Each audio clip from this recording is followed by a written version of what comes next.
Hello, welcome, and thanks for joining us on this edition of News 2. I'm Sandra Gumansing.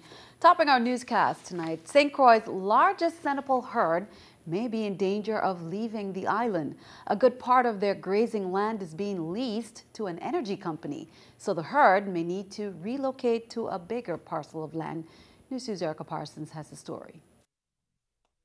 UVI's research department manages St. Croix's largest herd of senepol cattle. We've done a lot of work on characterizing what makes the breed adapted to this environment. They are tropically adapted breeds, so they do well in the heat and humidity. Now that herd has to find a new home or face the possibility of leaving St. Croix. Because we don't own the land, we always knew there was a possibility that it would be sold, and it hasn't been sold, but it's being leased now by Tibar Energy. Tibar Energy is partnered with WAPA for the next 25 years to sell power to the authority. That power will be generated from Tibar's giant king grass that will be grown on 1,500 acres. If they want to grow the grass, our cows can't eat the grass. UVI obtained the herd from the Gasperi family in 2006. The cattle graze on that land, which was bought by Warren Mosler in 2005, and he's allowed them to stay rent-free on roughly 700 acres. Now researchers are talking with Tibar to work things out for the St. Croix developed breed. If we don't find any land for them, we'd have to sell the herd, and that would be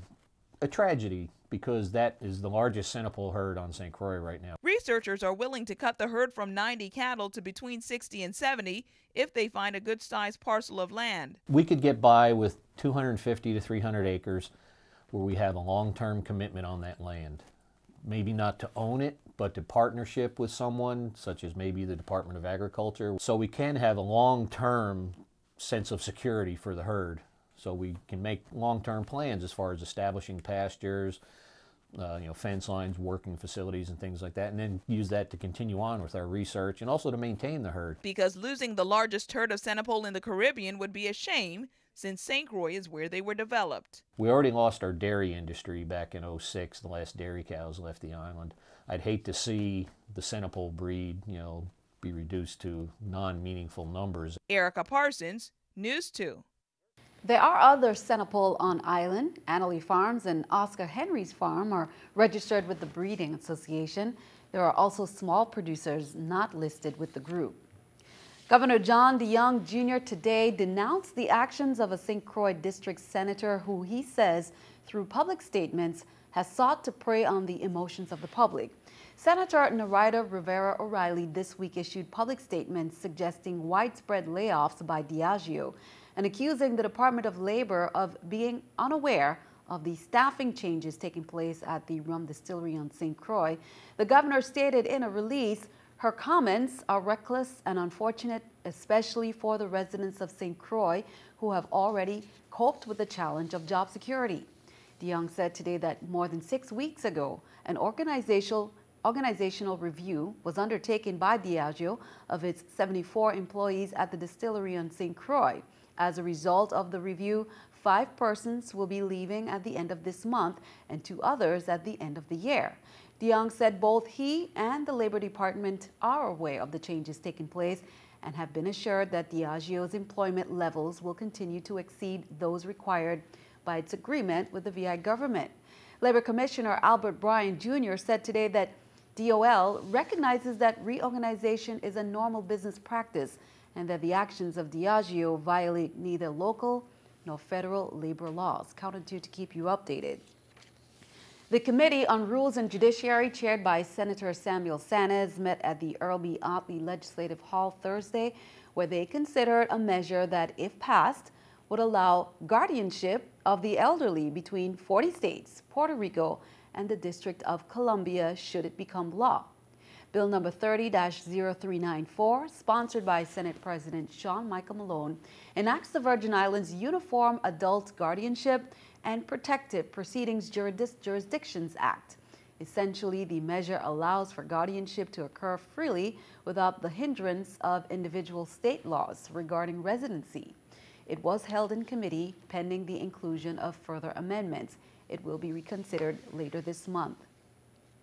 Well, after a 3-day trial in district court on St. Thomas, a federal jury on Wednesday convicted Richard Antonio Hodge Jr., 29 years of age, of St. Thomas, for his role in the armed robbery and shooting of a Ranger American Armored Service messenger and his supervisor on December 3, 2013 in the Lockhart Gardens Shopping Center. Hodge, who has been in custody since his arrest, was remanded to the custody of the U.S. Marshal Service pending sentencing, which the court scheduled for October 10, 2014.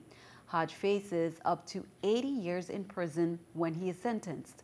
After deliberating for nearly a day, the jury convicted Hodge of the following offenses: interfering with commerce by robbery, discharge of a firearm during the commission of a crime of violence, unauthorized possession of a firearm during the commission of a crime of violence, among other charges. Well, it began today, Thursday, June 12, and will continue for 3 weeks thereafter. Toshiba International Corporation, the contractor for the Estate Spanish Town solar project, began pile driving for the solar panel racking system posts.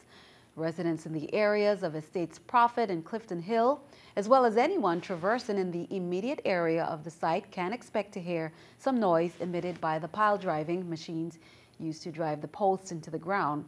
The Virgin Islands Water and Power Authority and Toshiba International Corporation broke ground on this 4-megawatt solar power project in Estate Spanish Town on St. Croix. That was on August 16, 2013. Toshiba will engineer, procure, and construct a solar array power plant in Estate Spanish Town and connect the facility directly to the new Wapa Midland substation, currently under construction. Well, they've got the jazz. Tabari Lake, Kai Richardson, and Jonte Samuels. They hit the stage in the Big Apple Monday night at the Jazz at Lincoln Center in front of not only one, but 2 packed houses. Tabari, Kai, and Jonte are graduates of the Mentoring Through the Arts of Music education program, which was created and is headed by Dion Parson. News 2's correspondent Natafa Romain files this report. Dizzy's Club Coca-Cola was the place to be in NYC this weekend with Dion Parson and 21st Century Band, who took the stage for 3 nights. But on Monday, it was all about the alumni of the Mentoring Through the Arts of Music program, who displayed their keen skills on horns and bass alongside their mentor, Dion Parson, skills that they began developing from as far back as elementary and middle school. I picked up the bass in middle school at about 6th grade, 7th grade. Initially, I got interested because I always liked the saxophone and quillbay bands. So I took up the instrument in my early teens and just continued from there. It was kind of an accident, you know, I was in school band in elementary school, and I picked the trumpet basically because the trumpet players got to sit in the back of the room, but you know, I grew to love it. The set was a melody of classic jazz, reggae, calypso, and of course some quillbay-infused sounds. For the guys, the excitement of taking the big stage was something they've been preparing for all their lives. It is a true blessing to be up on the stage. There's so much history that comes with just the name of the place, Dizzy's. You know, Dizzy Gillespie, one of the great jazz trumpet players. I mean, it was a new experience. It definitely was. It was fun. It was fun. You know, little stage fright, but it was fun. All 3 young men credit Dion Parson, whose program continues to foster talented VI musicians all year round. The mentoring program for me has definitely been an outlet to express myself. It's also been very educational. Being as a mentor in so many ways, musically, I've just learned so much. And giving back to the children I've been able to talk to. We get to travel to different places and teach, you know, younger kids what he taught us, you know. So it's a pleasure, man. Dion says it was a dream come true to see his students who committed to this journey of art from an early age get to this point. I'm happy for them, and this is something that I never had at this level growing up. There was no jazz in Lincoln Center in the 80s when I was growing up, so this is a historical moment for them, for us in the Virgin Islands, for the mentoring program, so I'm really happy. Dion also says he is excited to see where their journey in sound will end up, and if Monday night's performance is any indication, it's safe to say we will all be hearing big things from these gentlemen soon. From New York City, Natafa Romain, News 2. Now, every month, Mentoring Through the Arts of Music program holds clinics for youth in the territory. To learn more about the program, you can check out United Jazz Foundation's website. That's www.unitedjazz.org. Congratulations to the young musicians. Now turn our attention overseas. Islamic militants are pushing deeper into Iraq just 18 months after U.S. forces withdrew from the country. Craig Boswell reports from the White House, where administration officials say the security situation has deteriorated. Islamic insurgents are taking their fight toward the Iraqi capital. And I think it's just a matter of time before Baghdad becomes the central theater of battle. The Sunni militant group known as Islamic State in Iraq and Syria has already captured key Sunni areas and is vowing to confront the Shiite-led government in Baghdad. They're 100 miles from Baghdad. And what's the president doing? Taking a nap. President Obama says his national security team has been closely monitoring the insurgent threat for several months now and is considering a request from the Iraqi government to call in U.S. airstrikes. I don't rule out anything because we do have a stake in making sure that these jihadists are not getting a permanent foothold in either Iraq or Syria. Senators walked out of a classified briefing very concerned about the situation. This continuing as it is certainly risks the entire region being just going up into flames. So far, the Iraqi military has mounted little resistance. Some soldiers were captured, but many shed their uniforms and disappeared. In Baghdad, volunteers are flocking to recruitment centers to help protect the city. Craig Boswell, CBS News, the White House. And keeping our eye on the economy, consumer spending is up, but only slightly. Economists say they expected it to increase 0.4%. It was up 0.3% for the month of May. U.S. businesses are buying more goods. The Commerce Department says business stockpiles rose 0.6% in April. Experts say solid sales will likely prompt businesses to keep ordering more to restock their shelves. Here's the New York Stock Exchange with our stock market watch. The Dow, Nasdaq, S&P all down. The Dow 109, Nasdaq 34, S&P 13. Coming up on News 2, a 15-year-old honor student from Good Hope Country Day School is heading to the Miss America Outstanding Teen pageant next month. Serena Bouganou was recently crowned Miss VI Outstanding Teen and will face more than 50 competitors in July.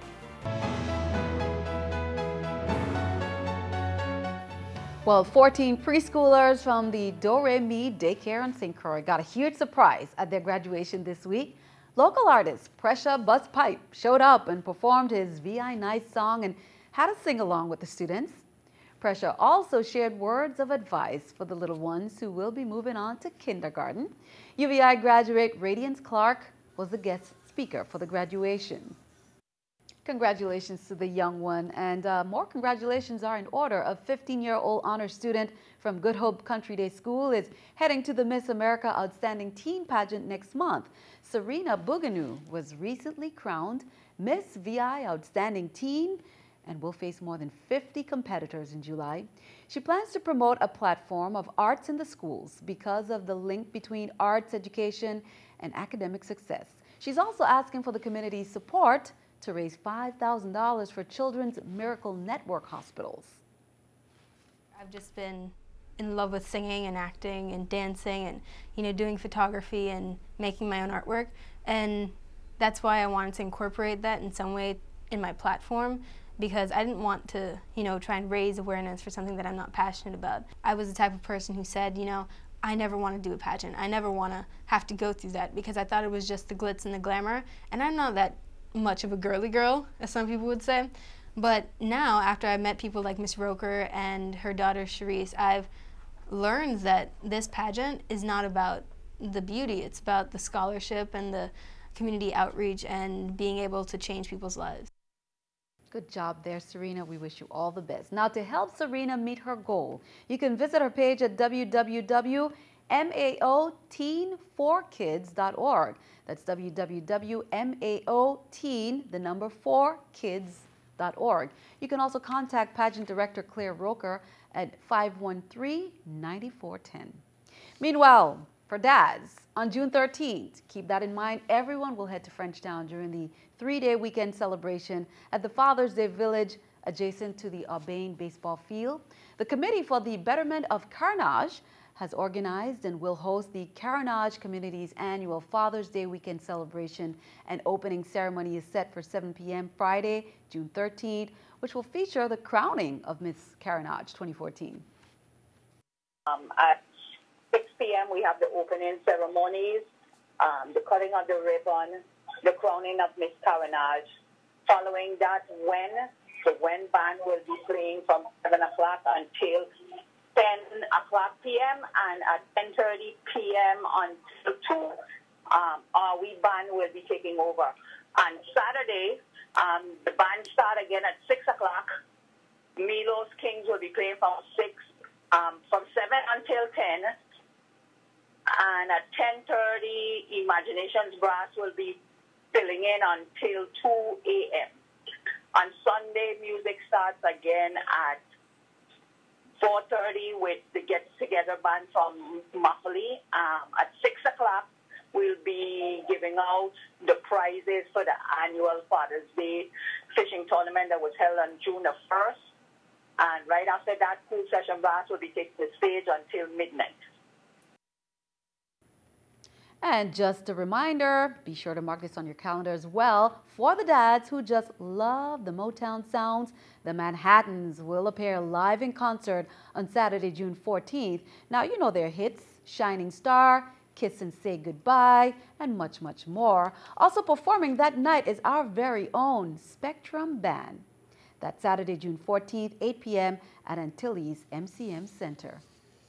In recognition of Caribbean American HIV Awareness Day, that was recognized on June 8th, and National Men's Health Week, which is recognized this week, June 9th to 13th, Hope Inc. is reminding you that they're hosting the 2nd annual Caribbean Health and Wellness Fair on Friday, June 13th from 10 a.m. to 2 p.m. at Emancipation Garden.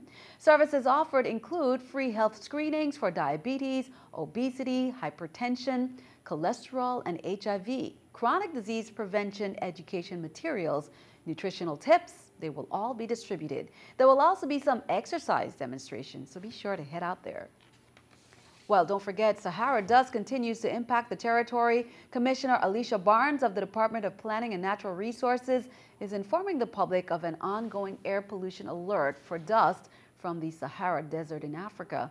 The dust is continuing to cause the skies around the Virgin Islands to be hazy, which reduces the visibility and results in poor air quality. As a result of the dust storms and a rise in warm air, the sand rises above the desert.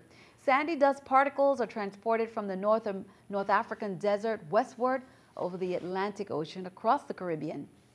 Now, Walter Snell at the National Weather Service in San Juan, Puerto Rico, has stated that there is a minor amount of Sahara dust in the air today. However, we will be experiencing an event that, according to the modeling, will increase activity on the 16th of this month.